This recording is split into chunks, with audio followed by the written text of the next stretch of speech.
स्वच्छता की बात करते हैं। स्वच्छता का मतलब कौन सी स्वच्छता?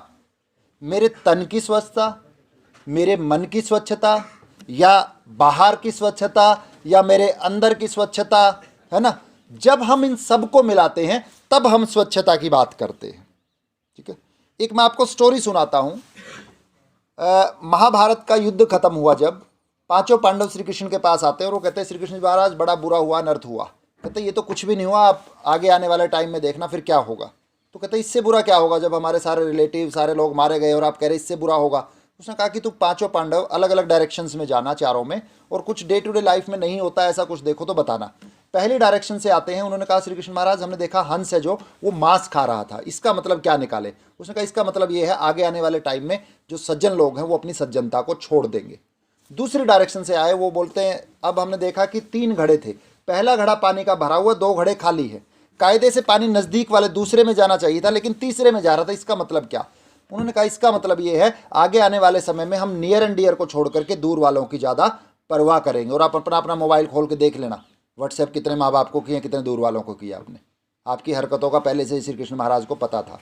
एनीवे, तीसरी डायरेक्शन से जब वो आए, उन्होंने कहा श्री कृष्ण महाराज हमने एक देखा घड़ा भरा हुआ था, 2 घड़े खाली थे, इसका मतलब क्या है? उसने कहा इसका मतलब ये है पहला घड़ा जो दोनों घड़ों में आधा आधा पानी डाल दिया गया, और उसने कहा कि पहले घड़े से दोनों में आधा आधा करके डाल दिया गया, लेकिन जब दोनों से वापस पहले में डाला गया वो कुछ कम रहा, 1.5 लीटर पानी। तो इसका मतलब क्या है? उसका मतलब उन्होंने कहा इसका मतलब ये है पहला घड़ा मेरे और आपके पेरेंट्स हैं, और 2 या 2 से ज़्यादा बच्चे वो हैं उनके, तो वो पेरेंट्स उन 2 या 2 से ज़्यादा बच्चों को पाल पोस के बड़ा कर देंगे, लेकिन 2 या 2 से ज़्यादा बच्चे उन माँ बाप की परवाह नहीं करेंगे। हो रहा है कि नहीं हो रहा है? ऐसी कहानी कोई महाभारत में नहीं आती, सिर्फ आपको समझाने के लिए मैंने बनाई हुई। जब चौथी डायरेक्शन से आते हैं वो सुनने वाली बात है कि ये स्वच्छता किसका काम है, सफाई किसका काम है, और ये सारा किसी की हम ब्लेम कर देते हैं, उसकी रिस्पॉन्सिबिलिटी उसकी नहीं। तो चौथी डायरेक्शन से जब आए, सब के लिए सुनने वाली बात है। उन्होंने कहा श्री कृष्ण महाराज हमने देखा बड़े बड़े पत्थर, पहाड़, चुनौतियाँ, वो जो कहते पहाड़ थे जो आपके पीछे हैं जैसे, तो वो छोटे छोटे घास के तिनकों पे टिके हुए थे, इसका मतलब क्या निकाले? उसने कहा इसका मतलब ये है आगे आने वाले जीवन में चुनौतियां आएंगी, समस्याएं आएंगी, बाधाएं आएंगी, लेकिन उसका मतलब क्या है? इस देश में समस्याएं हैं, बाधाएं हैं, ये ये जो कह रहे हो बीमारियां या सोशल इविल्स है, लेकिन इनके बावजूद भी जो सारे देश की उम्मीद है वो पत्थर कुछ और नहीं, चट्टान कुछ और नहीं, वो देश की समस्याएं हैं, मुसीबतें हैं, चैलेंज हैं, हर्डल्स हैं, लेकिन वो घास के तिनके कुछ और नहीं, ये युवा पीढ़ी है जिस पे सारी समस्याओं का जो हल कर सकते हैं। तो कहने का मतलब क्या है कि कोई भी अभियान है उसको हम कह दें कि ये तो स्वच्छता अभियान है, नहीं, उससे पहले जो इन्होंने लिखा जागरूकता सेमिनार, सबसे पहले है जागरूकता, क्योंकि अगर जागरूक युवा होगा तो वही जागृत होगा, और अगर जागृत होगा तो वही जिम्मेदार होगा। ठीक है ना? तो हमें ज़रूरत है इनकी जो बातें हम आज यहाँ पे कर रहे हैं उन बातों पे अमल भी करना है। कोरोना दौर में आपने देखा 2 चीज़ों पे बड़ा संकट आया, जीवन और जीविका। जीवन और जीविका, और वो किस लिए आया? क्योंकि तीसरा आपने समझा नहीं, जंगल। जंगल का मतलब मेरा पर्यावरण है, पूरा पूरा कायनात है, जंगल का मतलब मेरा पूरा वो है। तो हमने उस साफ सफाई, स्वच्छता, पर्यावरण, उसको केयर नहीं की, तो उस करके उन जीवन का भी संकट हुआ और जीवन का भी संकट हुआ। तो तब मैंने बोला था किसी जगह पे कि आप ध्यान रखना, हम कब बचेंगे? जब सुनील ने भी कहा था कि पृथ्वी बचेगी, माँ बचेगी, जब ही तो बच्चे बचेंगे। मैंने उस दिन किसी और प्रोग्राम में कहा था कि इस धरा पर सब धरा रह जाएगा, और तू खाली हाथ आया था, तू खाली हाथ जाएगा। इस चीज को समझना है। अगर हम इसको नहीं समझ पाए, ना स्वच्छता होगी, ना पर्यावरण होगा, और ना ही हम होंगे। तो जरूरी है इस चीज को समझना, क्योंकि हमारी वाली पीढ़ी है, शायद बाबूजी वाली पीढ़ी नहीं थी जिसने इतने वर्ड सुने हो। अर्थक्वेक इन्होंने सुना होगा, मे बी सुनामी नहीं सुना होगा, लेकिन हमारी पीढ़ी है जो ये शब्द सुन सुन के बड़े हो रही है, जो संकट देख देख के बड़े हो रही है। अर्थक्वेक, सुनामी, फिर डीमोनेटाइजेशन, है ना, अब ये कोरोना, तो पता नहीं कितने वर्ड्स हम सुन के, लेकिन उस सब के बीच में से एक चीज जो निकालनी हमने, दैट इज हमारा मनोबल, दैट इज हौसला। अगर वो है तो फिर किसी भी चुनौती से। हम एक प्रोग्राम करवा रहे थे सर यूनिवर्सिटी में, दिसंबर 16 उसे नवंबर में, शर्मा जी नए नए आए थे आप, जब हमने CBCS पे वर्कशॉप करवाई, तभी डिमोनेटाइजेशन हो गया उसी दिन। तो बड़ा लोग बाहर पूरे इंडिया से लोग आए हुए, बड़े परेशान हुए, बोला जी ये क्या हो गया। मैंने कहा कुछ भी नहीं हुआ। कहते आप उल्टा ही बोलते हो हमेशा। मैंने कहा कुछ भी नहीं हुआ। अगर आप ईमानदार हो आपको डरने की ज़रूरत नहीं है, अगर आप बेईमान हो तो आपको डरने की ज़रूरत है। तो मैंने किसी और प्रोग्राम में फिर बोला कि अगर आप ठीक है, तो मैं उस प्रोग्राम के बाद कहीं और बोल रहा था, मैंने कहा नोटबंदी तो बहाना है साहेब, नोटबंदी तो बहाना है साहेब, बदलना तो इंसान को था। क्योंकि नोट बदलने से क्या हो गया, बदलना तो इंसान को था। अगर कुछ लोग बेईमान ना होते तो इतने लोग परेशान ना होते, इतने लोग परेशान ना होते। तो हमने अपनी नीयत को बदलना है ना। नीयत बदलेंगे तभी कायनात बदलेगी। तो स्वच्छता वो अभियान है जहां पे हमने इस नीयत को बदलना है, अपनी प्रवृत्ति को बदलना है, तभी प्रकृति बदलेगी। एक बूढ़ा आदमी बाबूजी आपकी उम्र का और बाहर पेड़ लगा रहा है। हमारे जैसे अज्ञानी ने पूछा, बोला बाबूजी दादाजी आप ये पेड़ लगा रहे हो, आपने 5-7 साल 10 साल जीना पता नहीं, तो आपको क्या फ़ायदा होगा। लेकिन आपका जवाब हम सब के लिए सुनने वाला था। बोला बेटा जितने मैंने 80-85 साल में जितने भी फल का इस पेड़ से फल लिए हैं, छाया ली है, जो भी फ़ायदा लिया है, ये मैंने नहीं लगाया था, किसी और ने लगाया था। तो यही भावना हमारी होनी चाहिए, स्वार्थ की नहीं परमार्थ की। तभी स्वच्छता, और जो मैं कह रहा हूँ ना स्वच्छता वो बाहर वाली तो हो जाएगी, लेकिन सबसे ज़्यादा ज़रूरी है जो मेरे मन के अंदर जाले लगे हुए, जो मेरे दिमाग के अंदर चीज़ें चल रही है, तो उन जालों को ज़्यादा साफ करना ज़रूरी है। तभी हम इसको, जो हमारी प्रकृति है। फिर एक कॉन्सेप्ट आया सर स्मार्ट सिटी। मैंने कहा स्मार्ट सिटी में रहेगा कौन, जो स्मार्ट होगा। अब स्मार्ट में कपड़ों वाला स्मार्ट नहीं कह रहा, उस स्मार्ट सिटी में रहने के लिए सिटीजन भी स्मार्ट चाहिए। अब वो स्मार्ट सिटीजन कैसा होगा, number 1 SMART। S means those who are sensitive, M means those who are motivated, A means those who are alert, R means सबसे ज़्यादा जरूरी रिस्पॉन्सिबल। क्योंकि ये प्रोग्राम इसीलिए कह रहे हैं हम रिस्पॉन्सिबिलिटी, जिम्मेदारियों का एहसास आए। और T मीन्स जो टैलेंटेड होगा। तो स्मार्ट के सबसे ज़्यादा जरूरी जो चीज़ है दैट इज संवेदनशीलता, सेंसिटिविटी। चाहे वो पर्यावरण हो, चाहे स्वच्छता हो, चाहे विमेन एम्पावरमेंट की बात हो, कोई भी इश्यूज हो, उन इश्यूज के प्रति हमारी जो, जिसको हम बोलते हैं सेंसिटिविटी। और दूसरा एक चीज उसको मैं कहता हूं बेस्ट अप्रोच। सिर्फ ये वर्ड्स इसलिए बनाए हो ताकि आपको याद रह जाए, अगर मैं लेक्चर दूंगा तो याद नहीं रहेगा। BEST means work on your behaviour. सबसे पहले तो मैंने मन पे काम करना, अपने बिहेवियर पे काम करना है। E मीन्स फिर एनवायरमेंट पे करूंगा, स्वच्छता पे फिर करूंगा। S कब करूंगा, जब मेरा सर्विस एटीट्यूड होगा, सेवा की भावना होगी, कल्याण की भावना होगी, परमार्थ की भावना होगी, स्वार्थ की नहीं। और लास्ट T मीन्स जब कुछ टैलेंट इस तरह के प्रोग्राम से मेरे अंदर आएगा, तो बेस्ट अप्रोच के साथ हम काम करेंगे। क्योंकि मेरा और आपका जन्म इस समाज में मुर्दे फूकने के लिए नहीं हुआ। जो समाज मुर्दा पड़ चुका है उस समाज में प्राण फूकने के लिए हुआ है। इस समाज में हमारा जन्म आग लगाने के लिए नहीं हुआ, बाग लगाने के लिए हुआ है। तो हम आग लगाने का मतलब नेगेटिव चीजों से दूर रहे, बाग लगाने का मतलब क्या है, पॉजिटिव चीजों के साथ जुड़े। तो हमारा जन्म आग लगाने के लिए नहीं, बाग लगाने के लिए हुआ है। तो जरूरी है हम इन चीजों को समझें। और ब्लेम गेम हम करते हैं, ये तो सरकार की जिम्मेदारी है, स्वच्छता तो कॉलेज एडमिनिस्ट्रेशन की जिम्मेदारी है, नहीं। अब ब्लेम गेम से स्वच्छता नहीं होगी। और ब्लेम गेम से क्या नुकसान होता है, मैं आपको एक एग्जांपल देता हूं। मेरा नहीं है, किसी और का है, किसी और हस्बैंड वाइफ की बात करें, क्योंकि मेरी पत्नी दोनों ही अच्छे हैं हम लोग। हाँ, हंसने की बात नहीं, अच्छे भी हो सकते हैं आजकल के ज़माने में भी।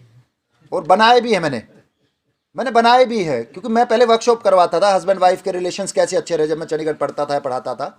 लेकिन उसके बाद मैंने, मेरी शादी होने के बाद वो बंद कर दी, बात अलग है। अभी मैं आप यूथ पे काम कर रहा हूँ। पहले मैंने बच्चों पे भी करवाई, बच्चों को कैसे पालना है, लेकिन मेरा जब बेटा हुआ मैंने वो भी बंद कर दी, है ना। अब मैं युवाओं पे काम कर रहा हूँ धीरे धीरे। एनीवे, ये मजाक की बात है। तो ब्लेम गेम कैसे चलता है मैं आपको बताता हूँ।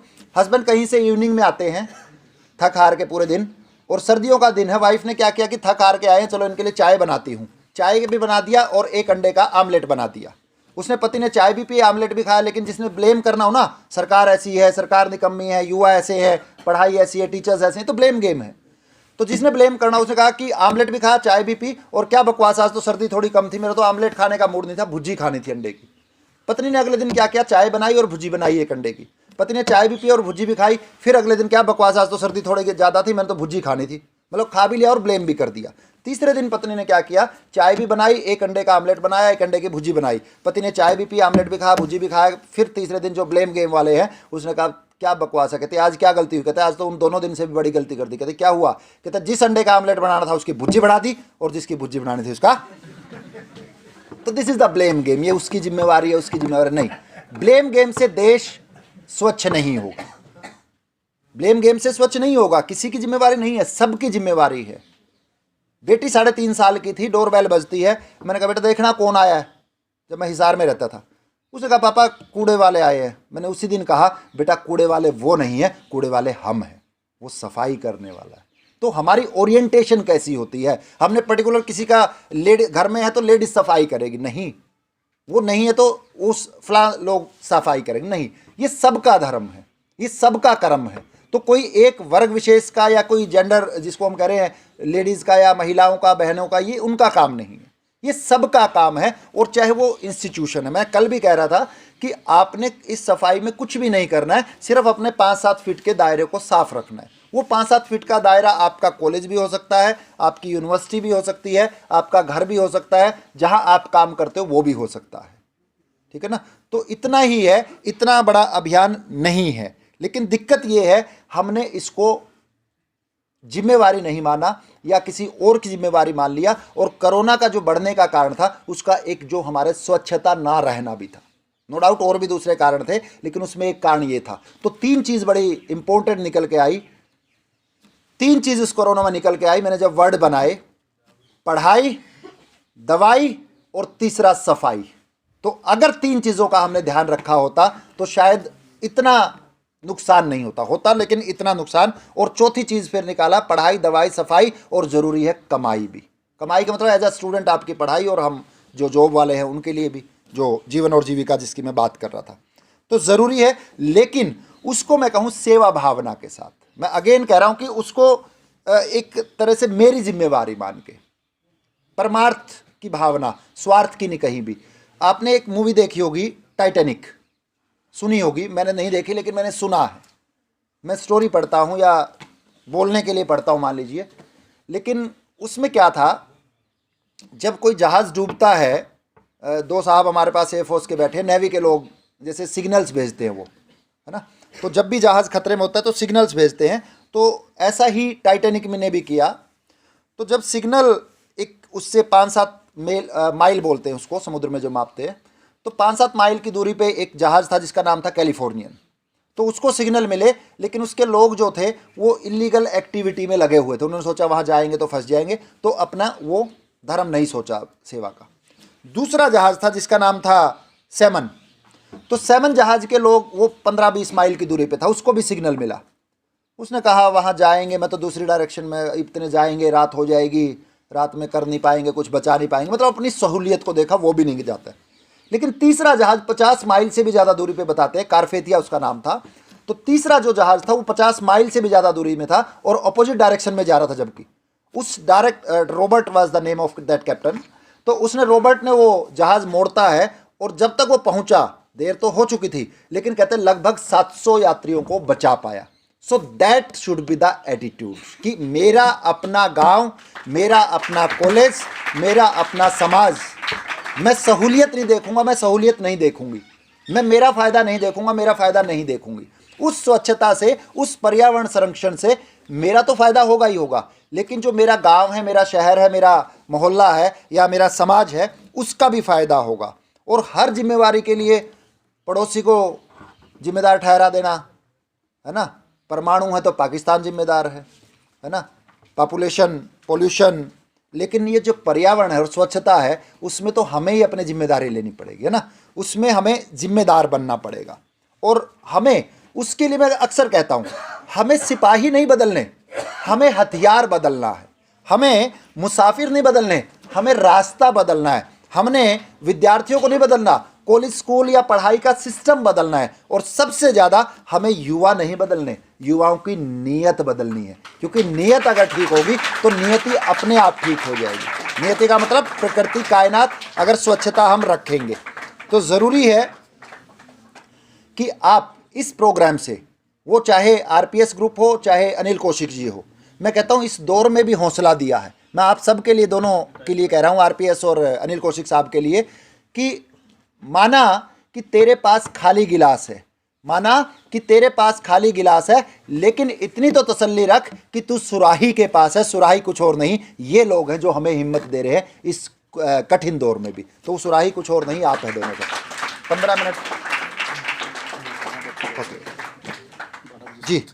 एनीवे, तो ज़रूरी है हम उन बातों पे आए, और जो, क्योंकि मेरे को कहा गया कि जल्दी है। एनीवे,